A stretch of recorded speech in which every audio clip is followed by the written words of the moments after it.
All right, we'll go ahead and get started. Hello, everyone. Welcome to today's ASBMB Breakthroughs webinar. The title is Driving Pharmaceutical Breakthroughs Through Structural Biology. I'm Isabel Casas. I'm going to be your moderator today, and I'm the ASBMB Publications Director. And I'm very pleased to be moderating this session today. This is part of our webinar series, which is sponsored by our ASBMB journals. Specifically, today's session is brought to you by the JBC, one of our flagship journals, which has been a cornerstone in advancing biological research for over 100 years. Before we dive in, a quick reminder, please submit your questions at any time using the Q&A feature at the bottom of your screen. And we'll have a brief time for Q&A session after the presentation. The webinar is being recorded and it will be available on demand on the ASBMB website. It is my pleasure to introduce our speaker today, Dr. Sandra Gabelli. She is the Global Head of Structural Biology at Merck. Sandra leads the teams that integrate cutting-edge structural biology, biophysics, and protein science to advance drug discovery and development. Before joining Merck, she built a distinguished academic career at Johns Hopkins University, and it's now going to present a case study on drug discovery. Without further ado, please join me in welcoming Sandra. Sandra, the floor is all yours. Thank you so much for being here. Thank you, Isabel, for your kind introduction, and more than anything, for the invitation to share Merck data at an ASBMB webinar. As Isabel said, today I'm going to bring our science on driving pharmaceutical breakthrough through structural biology, and I'm going to use Enlicitide as a case study. On the screen, you have a picture of the headquarters in New Jersey, Rahway.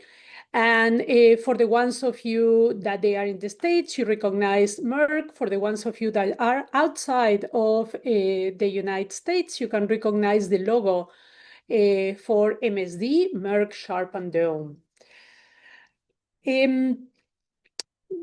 Driving pharmaceutical breakthrough, how do we do it? We are a networked team, and Merck have sites in California, Massachusetts, New Jersey, and Pennsylvania.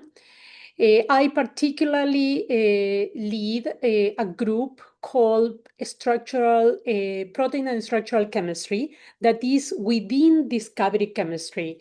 And we approach answering the questions end to end, from discovery to development. What do we do?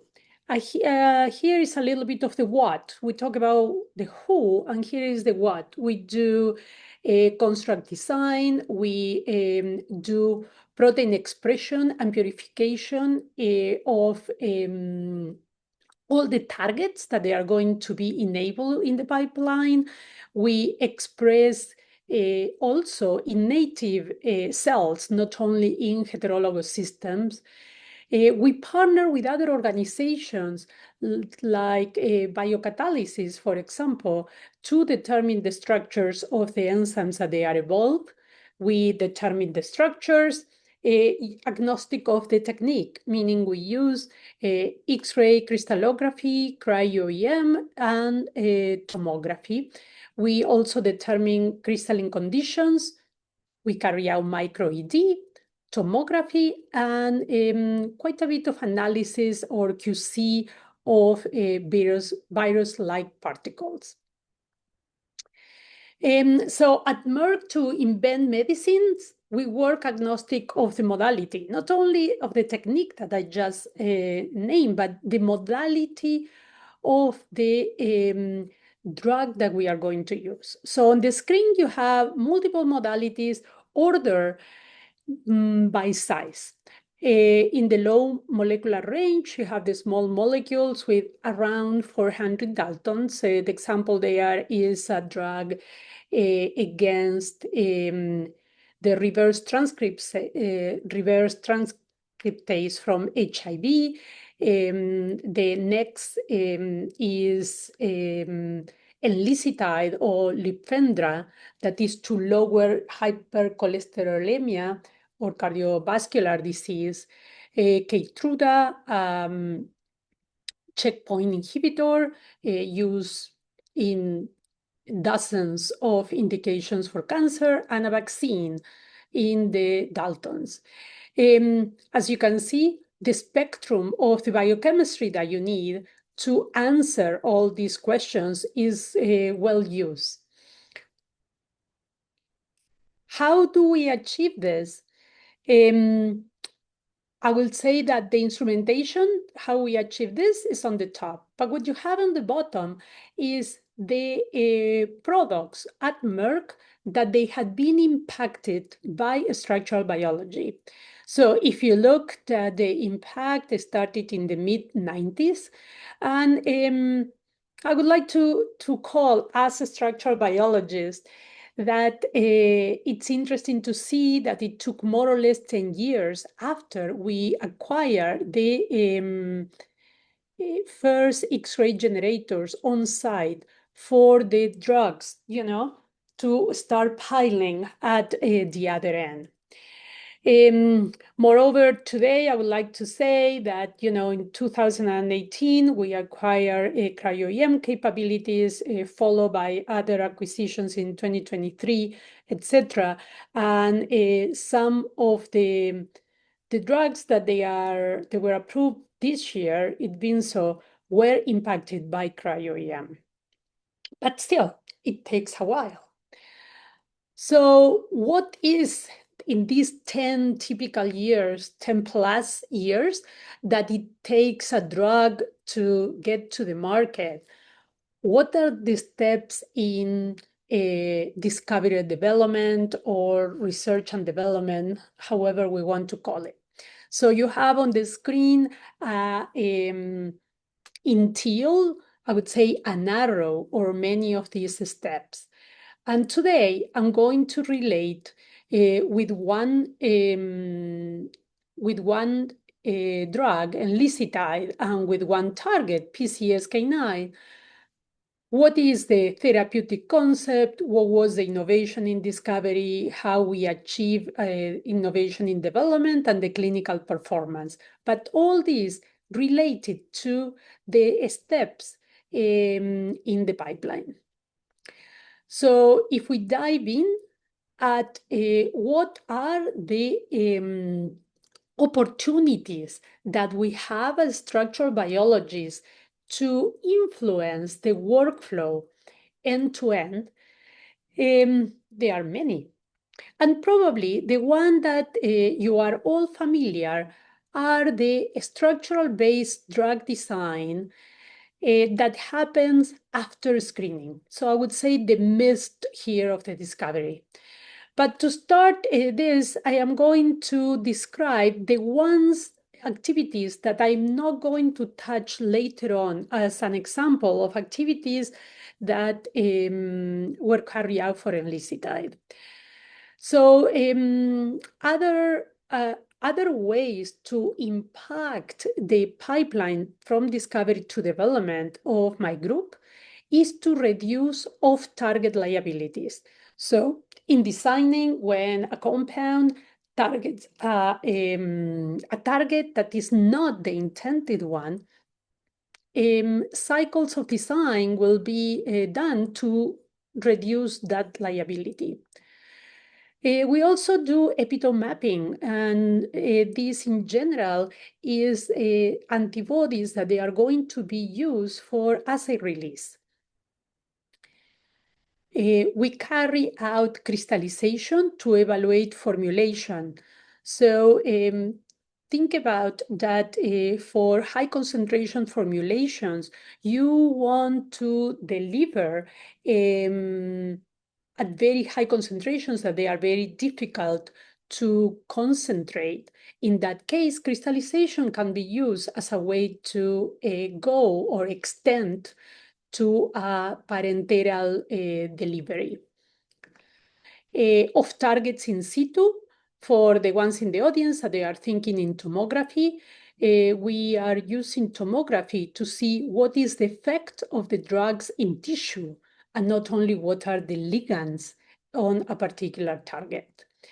In the same way, we are using tomography to optimize processes of how the cell is expressing a particular target or a BLP. But with that, I'm going to jump into the therapeutic concept. And here the concept is cardiovascular disease. And as you all know, despite the availability of statins and other lipid-lowering therapies, the global epidemic claims about 19 million people per year, according to the World Health Organization. There had been major reductions in mortality rate over the last century, but atherosclerotic cardiovascular disease remains the leading cause of death in the United States, with about 700,000 deaths per year.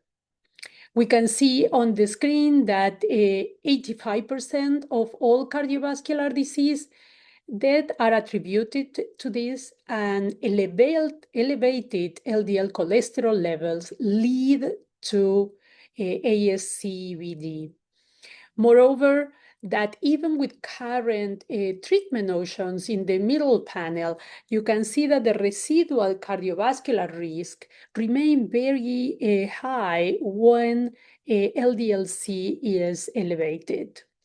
So with this in mind, the therapeutic concept that Merck went to solve is, can we find an inhibitor of PCSK9?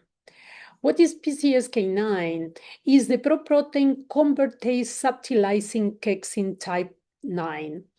It's an extracellular soluble protease, shown here in purple. And PCSK9 is an enzyme that when it binds to the LDLR receptor, shown here in teal, it targeted for the lysosome and degradation. Doing this, it reduces the number of LDL receptors on the cell membrane, and there are no receptors to bind to the LDL cholesterol. Why? Because the receptors are not recycled, are being degraded. Moreover, PCSK9 is known that it has been genetically validated, and there is genetic evidence that when you have loss of functions mutants of PCSK9, this reduces the LDL cholesterol, and with that reduces the cardiovascular risk. The opposite is that gain mutations of PCSK9 increase the LDL cholesterol, and with that increase the cardiovascular risk. So as a scientist working in pharma this year, I had, I would say, a renewed sense of purpose. As scientists, we are all very proud and fulfilled when we have our papers published in leading journals like the ones of ASMBMB. And there are actually, I would say, few times in our lives that it will happen that one of those articles is published also, for instance, in the New York Times with results of a clinical trial.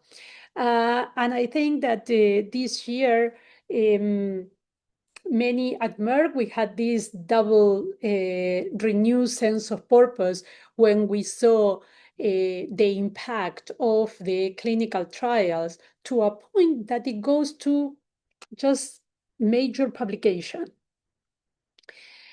Going back to what were the big pharmaceutical breakthroughs, and starting with targeted identification. So in the discovery pipeline, the first step would be target by identification, and you will say what the structure can do.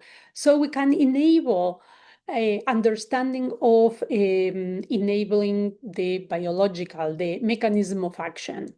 we can help construct design for screening. But to do that, the first step would be that my group expresses targets and receptors using typically 3 heterologous systems: E. coli, insect cells, and mammalian cells. A lot of automatization is used, and we use small and large screens. With these proteins, in the case of Enlicitide or Lipendra, we determine the structure of the PCSK9, again in purple, and of the extracellular portion of the receptor in teal. What this structure told us is that there was a large protein-protein interface, flat, probably not trackable for a small molecule discovery campaign. Moreover, in orange, you can see that there were antibodies in the market, and going with this protein-protein interaction, they had a very large surface of interaction. So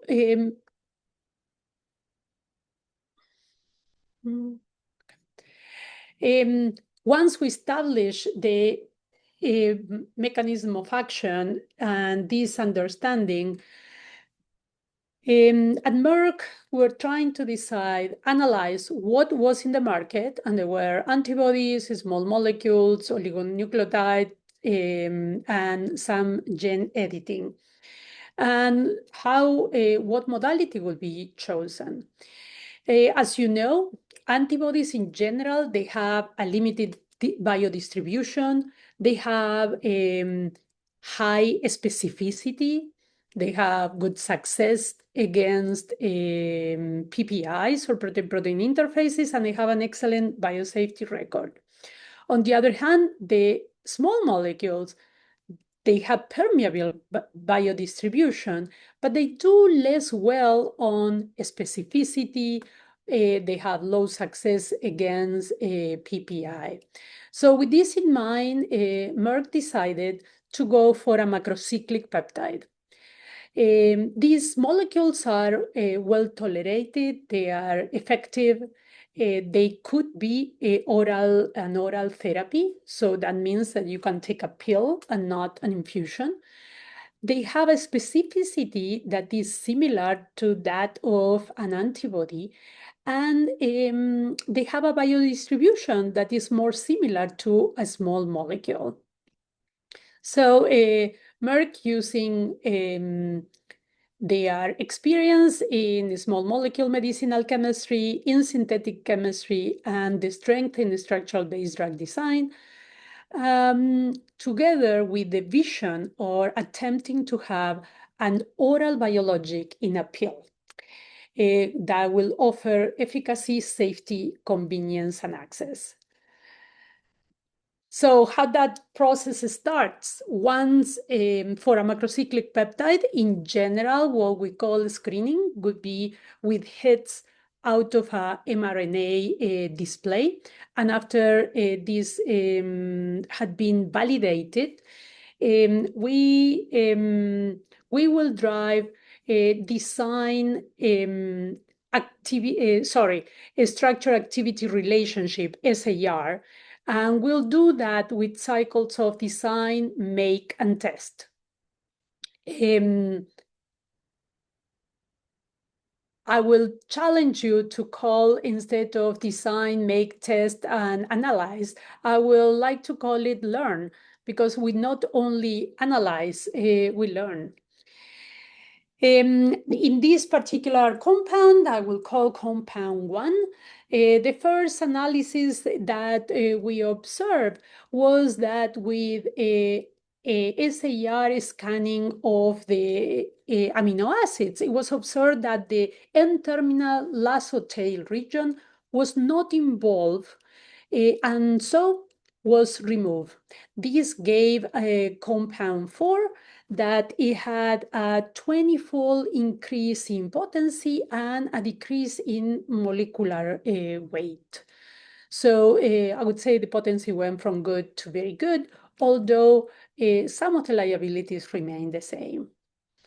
As part of this campaign, we decided to characterize this compound in depth, and learning in the cyclic peptide platform, we wanted to evaluate how was their properties. For that, we noticed that it has a short life and they have moderately high clearance in mouse in the whole blood assessment. Moreover, we wanted to evaluate this stability against a series of important gastrointestinal enzymes, and proteases. You can see here chymotrypsin, elastase, pepsin, trypsin, and out of these, the only one that it was not chewing it up, it was pepsin. Metabolic ID identification show that the first 4 amides were susceptible for proteolysis, and further on, there was a pro-cis bond cleavage, also proteolytically labeled in a blood mouse.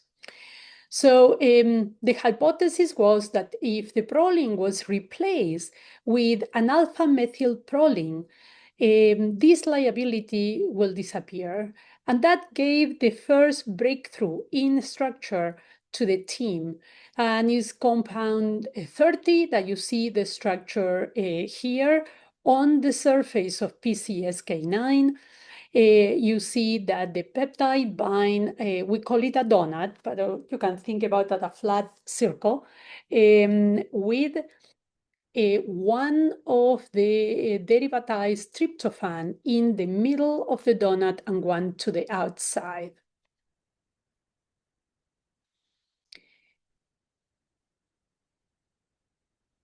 The second step of this is SAR, or structure analysis activity and relationship in the cycle, was to hypothesize how the aspartate histidine could be improved. And these 2 residues were not interacting with the PCSK9. So it was hypothesized that allowing a change could help. At the same time, it was another proteolytic, another area that it was labeled was here. And it was thought that a replacement for D-alanine will block degradation. So on the structure, you have the successful PCSK9 with residue 4. And you notice that all these structures were done at very high resolution. And I will be honest, disclaiming that not all the programs have this kind of resolution. We were lucky winners in this case. So the 2 changes, the D-alanine blocks the proteolytic degradation, and now we went on to see what changes in the aspartate histidine that they did not interact. And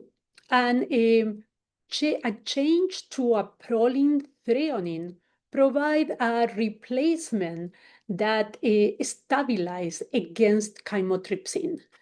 So it stabilized in this at this level.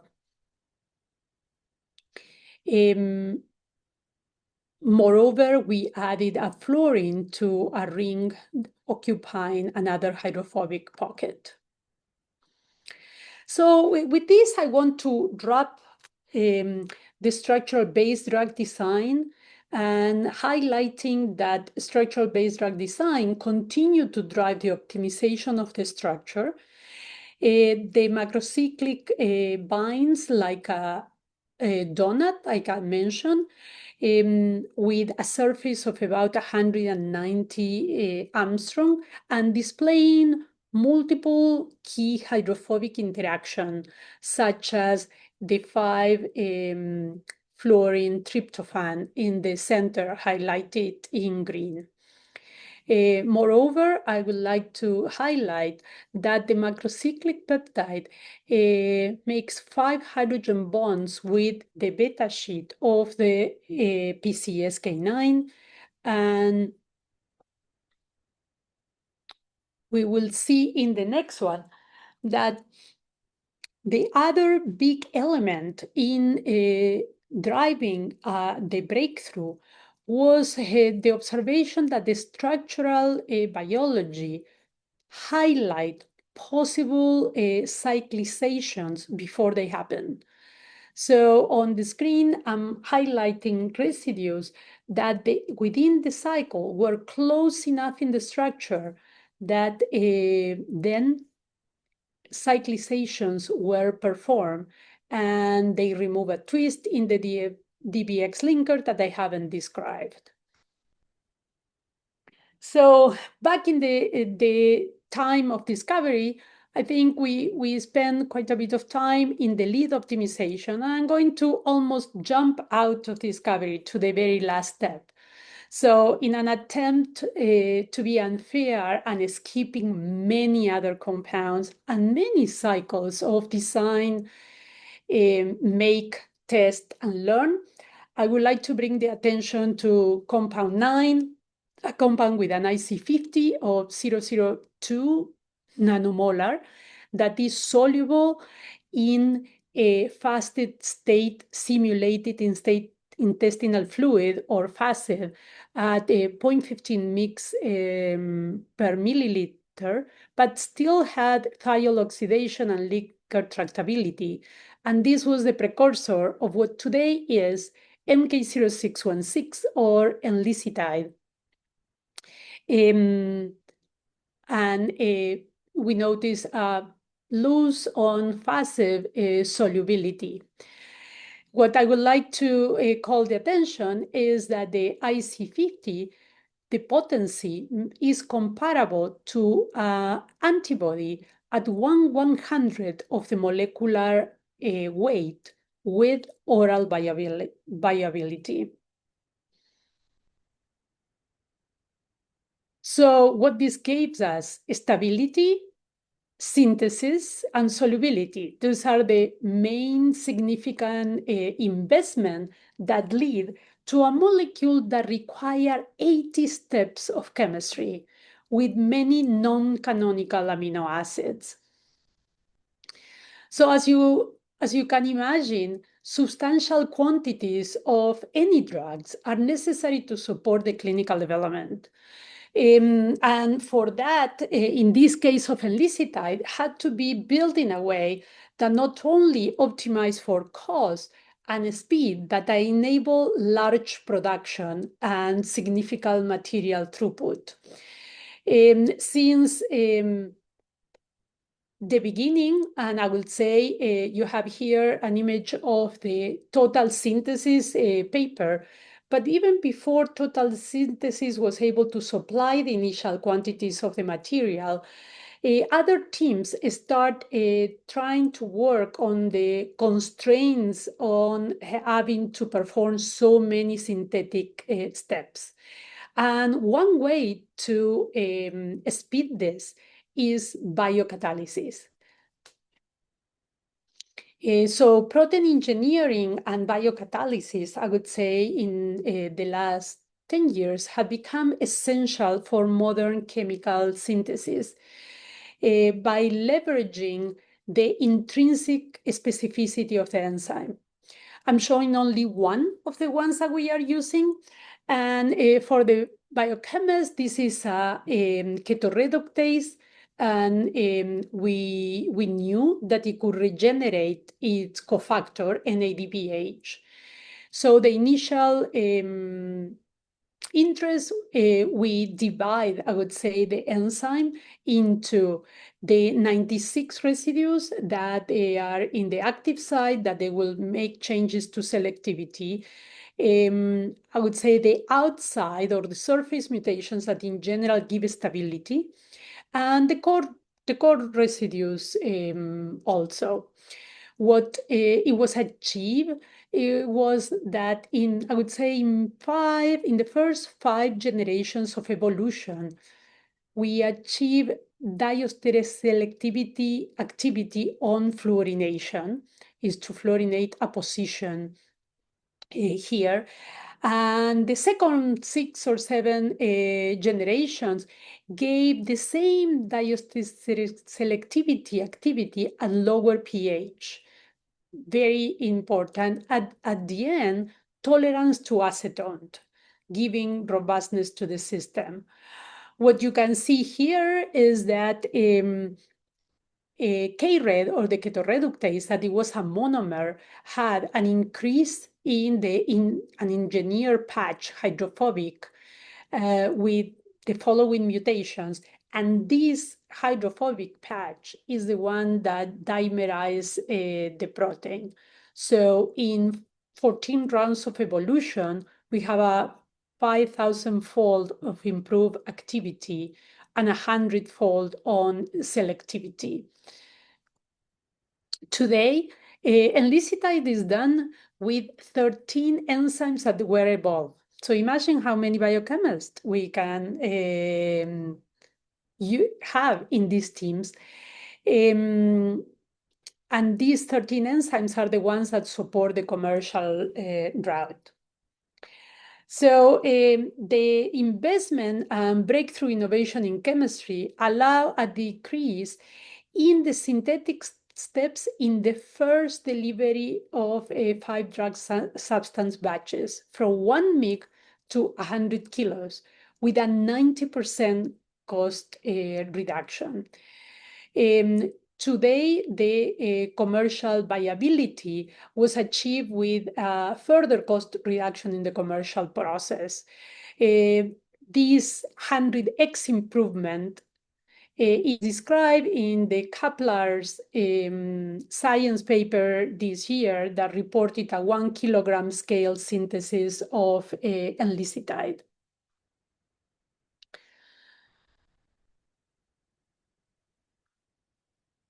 So another step that we can drive breakthroughs is through a micro-ED of small molecule.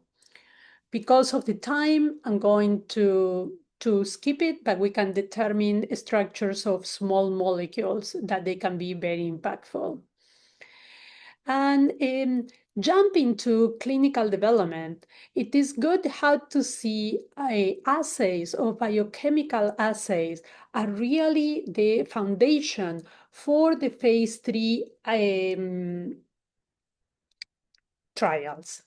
So what you see on the screen is the percentage reduction from the baseline of free PCSK9 following 1 dose of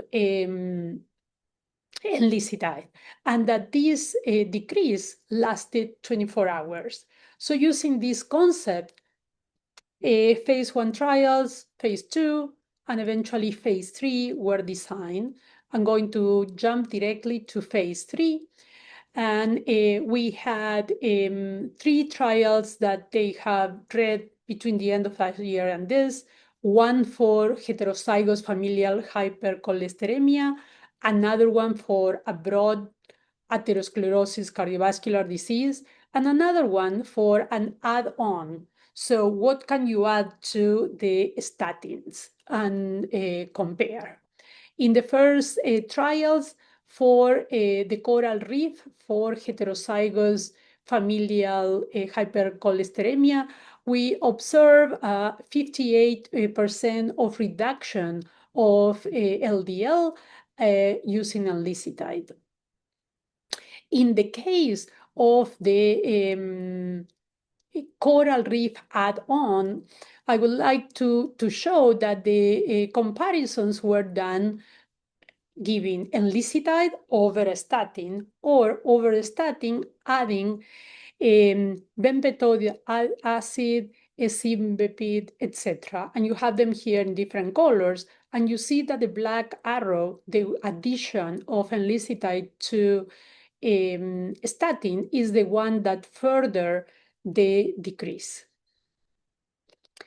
And I think with that, I would like to summarize that we have achieved an equivalent potency to an antibody at 1% of the molecular weight.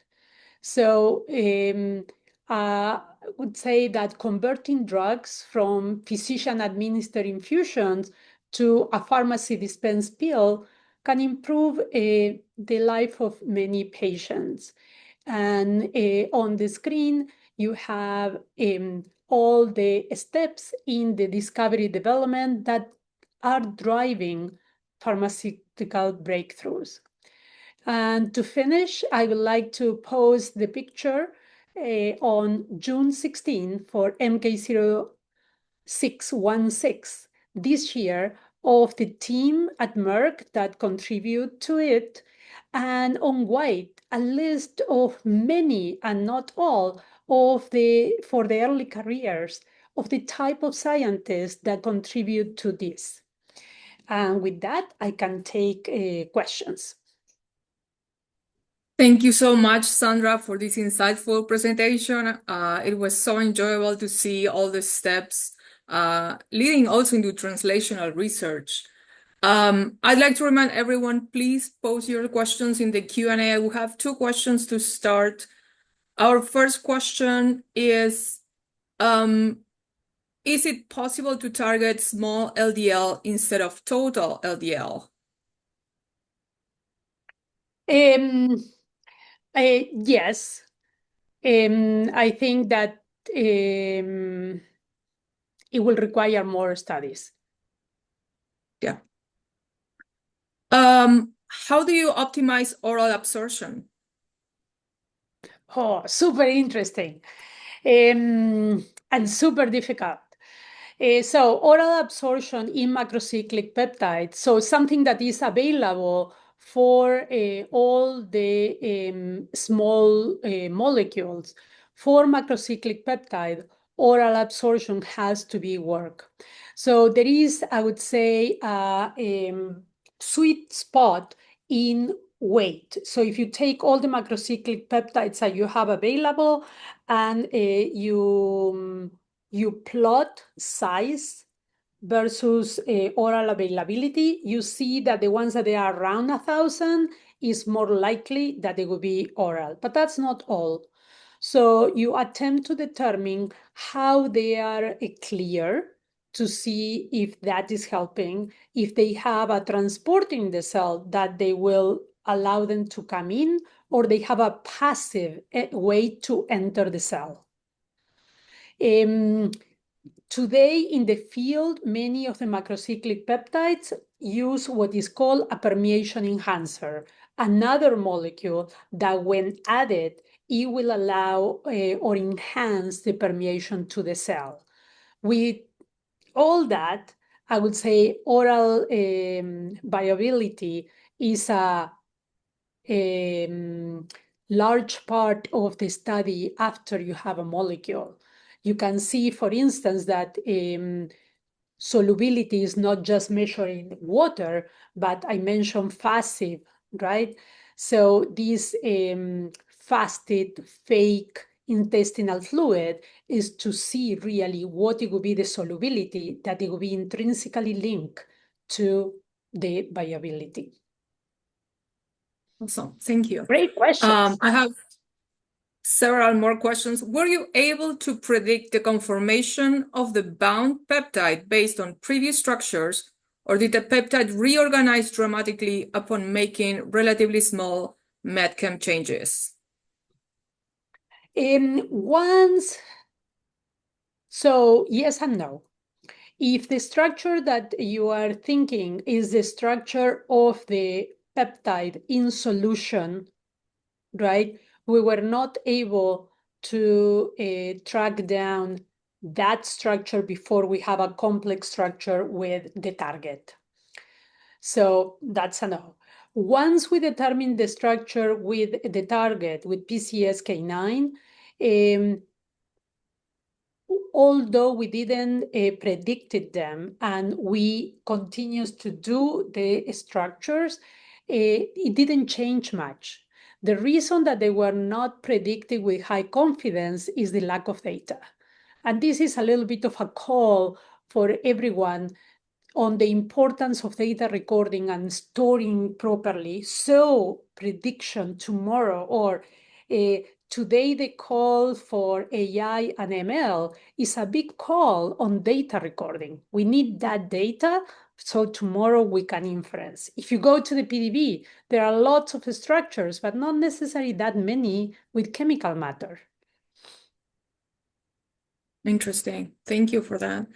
Staying on the AI, we have a question here.